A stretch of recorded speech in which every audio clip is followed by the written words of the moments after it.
नमस्कार दोस्तों। आज हम ये हमारा 5th लेक्चर है और इसमें हम फिर से आरआरबी जेई में जो क्वेश्चंस पूछे गए हैं उसके बारे में हम डिस्कस करने वाले हैं। तो देखिए हमारा पहला क्वेश्चन क्या है। एक युवा पुरुष का रक्तचाप सामान्यतः कितना होता है।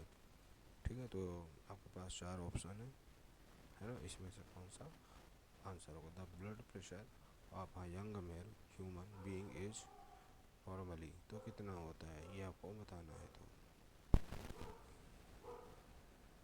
तो देखिए इसका क्या आंसर हो जाएगा 180, मैक्सिमम 120, ओके, और मिनिमम 80। तो नेक्स्ट क्वेश्चन देखते हैं हम। पूर्णिमा तिथि, देखिए इसमें कुछ जीके के भी क्वेश्चन है तो आप उसको भी कंसिडर करिएगा। पूर्णिमा तिथि को पहला दिन मानते हुए किस दिन चंद्रमा अदृश्य हो जाएगा, तो किस दिन हो जाएगा 15th day, okay. Sodium chloride NaCl में मौजूद धनायन कौन सा है। The cation present in the sodium chloride, okay, तो कौन सा हो जाएगा Na+ is the correct answer. किसी ध्वनि तरंग की आवृत्ति 2000 हर्ट्ज है और उसकी तरंग दैर्घ्य 0.2 मीटर है, तो ध्वनि तरंग की चाल ज्ञात कीजिए। तो देखिए ये क्लास 9th का क्वेश्चन है, ठीक। आप जाकर वहाँ पे साउंड पढ़ सकते हैं तो आपको पता चल जाएगा। देखिए स्पीड इक्वल टू क्या होता है, लैम्बडा और न्यू, इसको न्यू बोलते हैं तरंग फ्रीक्वेंसी को, ठीक है। तो ये स्पीड है हमारी बी। तो लैम्बडा हमें कितना दिया हुआ है 0.2 metre, 0.2 metre into 2000 hertz.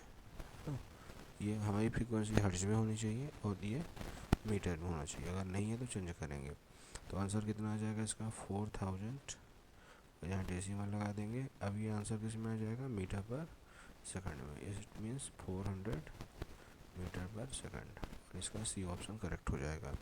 Question आपसे इंग्लिश में पूछा था what is the speed of a sound wave whose frequency is this and the wave length is 0.2 metre. तो ध्यान रखिए इसका करेक्ट आंसर क्या होगा 400 मीटर पर सेकंड।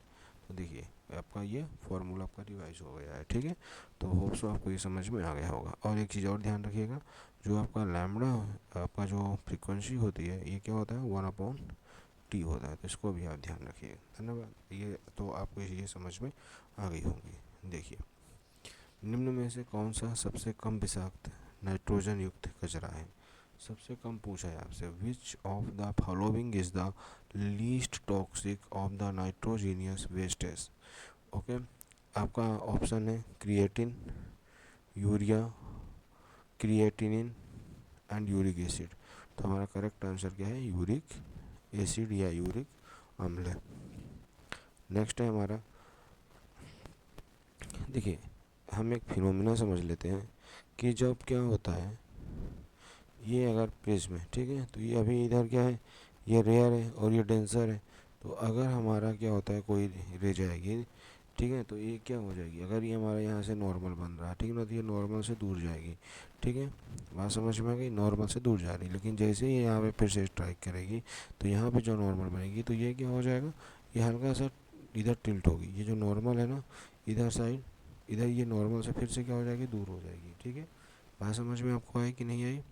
पहले इधर साइड क्या हुआ था, देखिए फिर से मैं एक बार बता देता हूँ कि जब हमारे पास क्या हो जाएगा ये रे जाएगी तो ये नॉर्मल की तरफ क्या होगी बैंड होगी। लेकिन जब ये फिर से यार डी से आर में फिर से जाएगी तो क्या हो जाएगी नॉर्मल से दूर जाएगी। तो क्वेश्चन इसी से पूछा है, व्हेन अ लाइट रे इंटर्स from A denser medium, okay, when a light रे इंटर्स फ्रॉम अ डेंसर मीडियम, कहाँ से इंटर कर रही है डेंसर मीडियम से इंटर कर रही है ना। ध्यान रखना आपको, डेंसर मीडियम से एंटर कर रही है टू अ रेयर मीडियम, कहाँ जा रही है रेयर मीडियम में।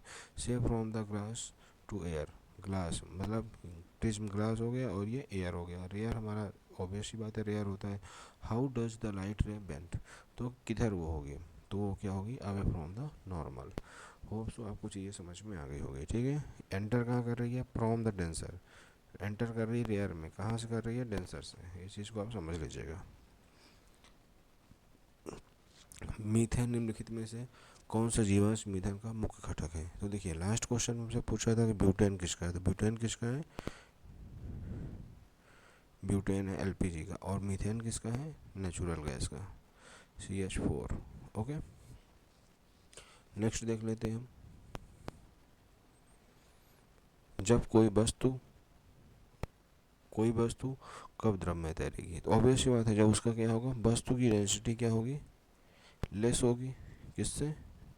लिक्विड के। तो जब वस्तु का घनत्व द्रव से कम होता है तब।